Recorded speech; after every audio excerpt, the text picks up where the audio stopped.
ବଉଳ ଫୁଲର ବାସ ଚହଟ ଇଚ ଉପାସ। ହ୍ୟାଲୋ ହାଇ ଫ୍ରେଣ୍ଡସ୍, ନମସ୍ତେ। କେମିତି ଅଛନ୍ତି ସମସ୍ତେ? ତ ଫ୍ରେଣ୍ଡସ୍, ଆପଣମାନେ ଜାଣିଥିବେ ଆଜି କ'ଣ? ଆଜି ହେଉଛି ବଉଳ ଅମାବାସ୍ୟା। ଏଇଟା ଓଡ଼ିଆ ମାସର ପୁଷ ମାସରେ ଆଉ ଇଂରାଜୀ ମାସର ଜାନୁଆରୀ ମାସରେ ପଡ଼ିଥାଏ। ତ ଫ୍ରେଣ୍ଡସ୍, ଆପଣମାନଙ୍କୁ ମୋ ତରଫରୁ ବଉଳ ଅମାବାସ୍ୟାର ଅନେକ ଅନେକ ଶୁଭେଚ୍ଛା, ଶୁଭକାମନା।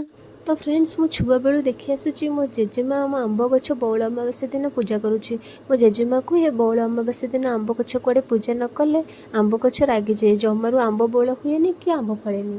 ତ ଫ୍ରେଣ୍ଡସ୍, ଆପଣମାନେ ଜାଣିଥିବେ ଆମ୍ବ ଖାଇବାକୁ କାହାକୁ ବା ଭଲ ନ ଲାଗେ? ଆମ୍ବ ଖାଇବାକୁ ସମସ୍ତଙ୍କୁ ତ ବହୁତ ଭଲ ଲାଗେ। ଆମ୍ବ ଗୋଟେ ଏମିତି ଜିନିଷ, ତାକୁ କଞ୍ଚାରେ ଖାଇ ହେବ, ତାକୁ ପାଚିଲେ ବି ଖାଇ ହେବ। ଆମ୍ବକୁ ଯଦି ଶୁଖେଇକି ଆମେ ଆମ୍ବୁଲ କରିଦେଉଛେ, ତାହେଲେ ସେ ବର୍ଷ ବର୍ଷ ସାରା ଆମର କାମରେ ଦେବ। ଆମ୍ବ ଦେହରେ ଆମେ ଜୁସ୍ କରିକି ପିଇପାରିବା, ଆମ୍ବକୁ ଆମେ ଆମ୍ବ ସଡ଼ା କରି ଖାଇପାରିବା, ଆମ୍ବରେ ଆମେ ବିଭିନ୍ନ ପ୍ରକାର ଆଇଟମ୍ ମଧ୍ୟ କରିପାରିବା। ମୋ ଜେଜେମା କଥା ମାନିକି ମୁଁ ବି ପ୍ରତିବର୍ଷ ବଉଳ ଅମାବାସ୍ୟାକୁ ଆମ୍ବ ଗଛ ପୂଜା କରେ। କାହିଁକି ନା ଆମ୍ବ ଫଳିବ ନା, ଆମ୍ବ ଫଳିଲେ ମୁଁ ଖାଇବି। କିଏ ପୂଜା କରୁ ନ କରୁ, ମୁଁ କିନ୍ତୁ ମୋର ଆଗ ଆସିକି ପୂଜା କରିଦିଏ। ହଁ ଫ୍ରେଣ୍ଡସ୍, ଆମ୍ବ ଗଛ ପୂଜା କରିବାର ଆଉ ଗୋଟେ ମଧ୍ୟ ଫାଇଦା ଅଛି। ଘରେ ପିଠାପଣା ମଧ୍ୟ ହୋଇଥାଏ। ପିଠାପଣା ଖାଇବାକୁ କାହାକୁ ବା ଭଲ ନ ଲାଗିଥାଏ?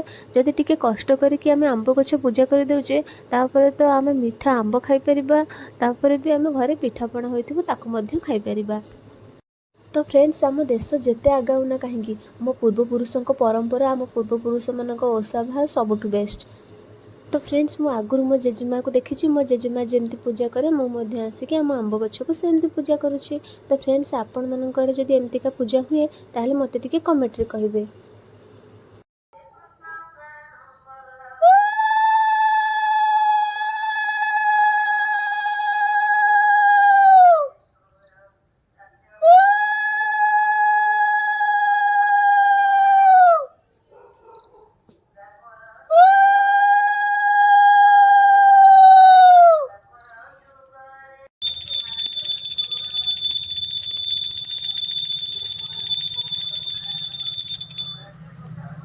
ତ ଫ୍ରେଣ୍ଡସ୍, ଆପଣମାନଙ୍କ ଭଲ ପାଇବା, ଆପଣମାନଙ୍କ ସପୋର୍ଟ ମୋର ନିହାତି ଦରକାର। ତ ଫ୍ରେଣ୍ଡସ୍, ଆପଣମାନେ ମୋ ଭିଡ଼ିଓକୁ ଲାଇକ୍ କରନ୍ତୁ, ମୋ ଚ୍ୟାନେଲକୁ ସବସ୍କ୍ରାଇବ୍ କରନ୍ତୁ। ରହୁଛି, ଟାଟା, ଜୟ ଜଗନ୍ନାଥ।